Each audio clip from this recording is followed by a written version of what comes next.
बसून घ्या मागे. इकडे जागा आहे हो, इकडे इथं बघा.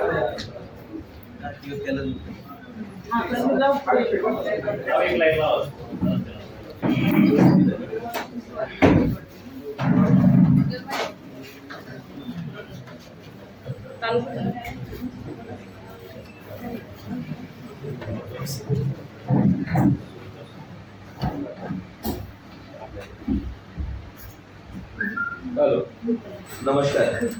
पुणे ग्रामीण पोलीस दल व यवत पोलीस स्टेशनच्या वतीने आज जे सायबर सुरक्षेच्या अनुषंगाने मार्गदर्शक शिबिर जे आयोजित करण्यात आलेले आहे त्यासाठी उपस्थित असलेले यवत पोलीस ठाणे हद्दीतील सर्व नागरिक, प्रतिष्ठित नागरिक, शांतता कमिटी सदस्य, महिला दक्षता कमिटी सदस्य, उपस्थित पोलीस पाटील बंधू भगिनी, तसेच या कार्यक्रमासाठी उपस्थित इतर नागरिक व माझे सहकारी अधिकारी, अंमलदार या सर्वांचे मी माननीय पोलीस निरीक्षक संतोष तासगावकर यांच्या वतीने आपण कार्यक्रमासाठी उपस्थित राहिला म्हणून आपले स्वागत करतो.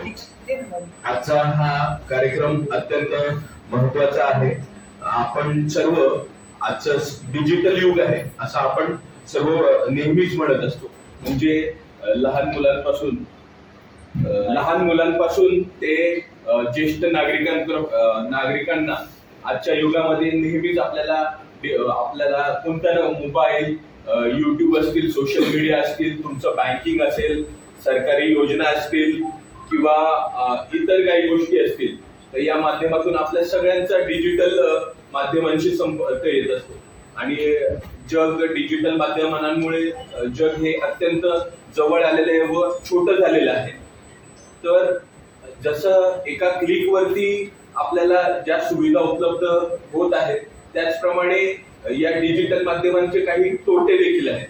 त्यामुळे एका क्लिकवरती जसं आपल्याला जग जवळ आलेलं आहे तसंच आपल्या खिशातनं पैसे देखील जात असतात. या सगळ्याचा दुरुपयोग काही समाजातील भामटे आहे ना हे करून आजकाल सायबरचे जे गुन्हे आहेत ते मोठ्या प्रमाणात वाढलेले आहेत.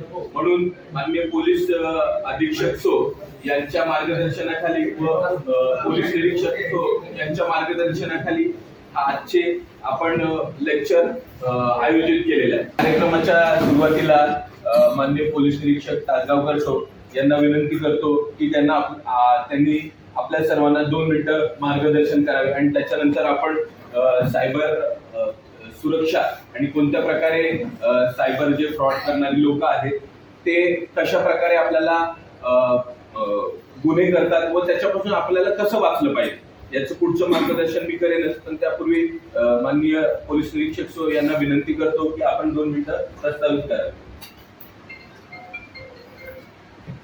सर्वांना नमस्कार. आज हा सायबर अवेअरनेस प्रोग्रामचं आयोजन करण्यामागचं कारण काय आहे की जसं कदम साहेबांनी सांगितलं की मोबाईलमुळं आणि इंटरनेटमुळं आपला जगाशी जो संपर्क वाढलेला आहे तो एका क्लिकवर आपण जगात कुठल्या कानाकोपऱ्यात काय चाललंय याची माहिती मिळत असते. बऱ्याच गोष्टी आपल्याला आजपर्यंत जसं टच पॅडचा मोबाईल आलेला आहे तसं त्या काही गोष्टी आपल्याला बरेच ॲप्स माहीत झाले, बऱ्याच नवीन मोबाईलच्या आधारे गोष्टी माहीत झाल्या. जसं QR कोडवर आपण पैसे पाठवू शकतो, त्या क्लिकवर आपण वस्तू खरेदी करू शकतो, विकू शकतो. अशा बऱ्याच गोष्टी आता आपल्याला त्यासाठी बाजारपेठेत ऍक्च्युअल आपण जाणं गरजेचं नाही. पूर्वी आपल्याला एखादी गोष्ट घ्यायची असेल तर आपण दुकानात जावं लागायचं, बाजारपेठेत जावं लागायचं. पण आजकाल अशी परिस्थिती आहे की मोबाईलवर तुम्हाला 10 मिनिटात सगळ्या गोष्टी घरात भेटतात. तर ह्याच्यातनं जे सायबर फ्रॉड करणारे आहेत किंवा लोकांना फसवणाऱ्या लोकांचं देखील याच्यामध्ये मोठ्या प्रमाणात सुसवळ झालेला आहे.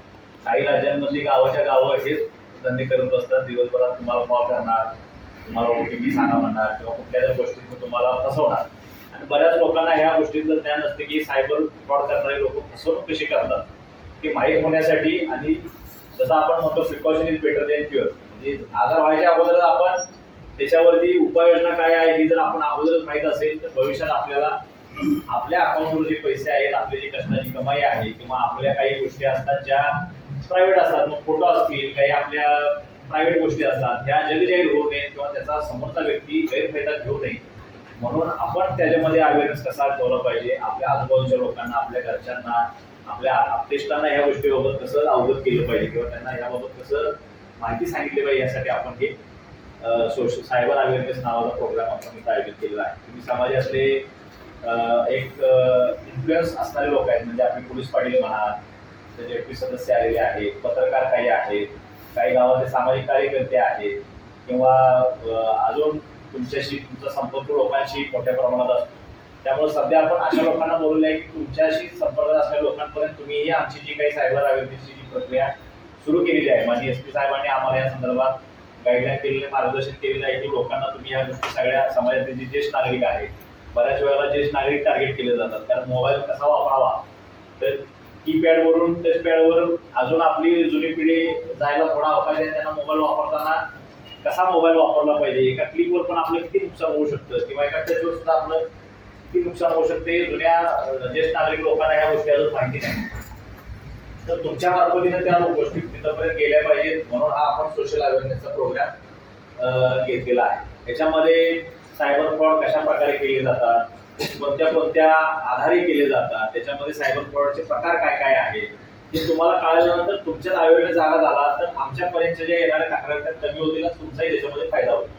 कारण बऱ्याच वेळा जो सायबर फ्रॉड झाला तर तो शोधणं अत्यंत म्हणजे खूप क्लिष्ट तपास आहे आणि बऱ्याच दुसऱ्या राज्यांमध्ये जावं लागतं, त्याच्यामध्ये बऱ्याच गोष्टी असतात, त्याच्यात त्या आपल्याला फॉलो करत असताना खूप अडचणी होतात आणि रिकव्हरी होण्याचं प्रमाण देखील त्याच्यामध्ये खूप कमी आहे. त्यामुळं एखाद्या व्यक्तीबाबत आणि समजा एवढं होऊन सुद्धा एखाद्या व्यक्तीच्या बाबतीत जर सायबर फ्रॉड झाला तर त्या व्यक्तीनं त्याच्या लेवलवर झाल्या काय गोष्टी फॉलो केल्या पाहिजे, SOP काय किंवा कुठले मार्गदर्शक ज्या गोष्टी आहेत त्या फॉलो कशा केल्या पाहिजे, जेणेकरून ज्या अकाउंटवरती पैसे गेलेले आहेत ते तुम्ही तुम्हाला एक हेल्पलाईनचा नंबर दिला जाईल, त्या हेल्पलाईनवर कॉल केला तरी तुम्हाला तुमच्या अकाउंटवरून समोरच्या अकाउंटवर जे पैसे गेलेले आहेत ते कसे अकाउंट होल्ड करता येऊ शकतं, पोलिसांचा तपास कशा पद्धतीने चालतो, या सगळ्या गोष्टी तुम्हाला त्या आपल्या अवेअरनेसच्या प्रोग्राममध्ये गोसावी मॅडम आणि कदम साहेब सांगतील.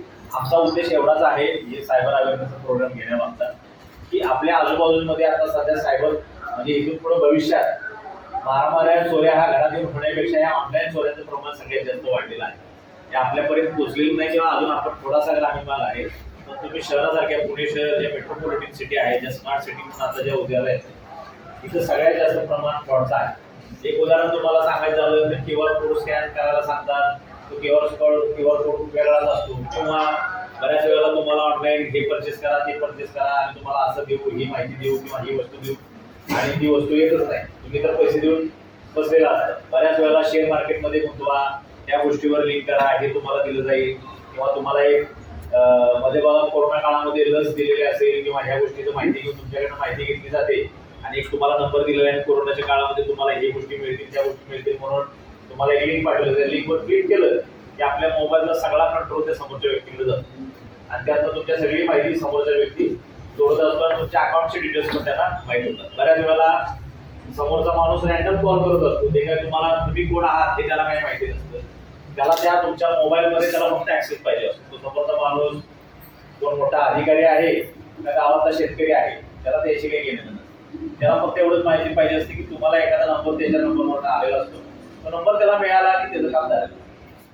तर थोडक्यात जरी विचार केलं, एखाद्या माणसाचे 500 रुपये जरी दिवसात समजा असे 50 माणसं देणं तेरले आणि 50 माणसाचे 500 रुपये काढले तर दिवसाला 25,000 देऊ फ्रॉडमधनं मिळवतो.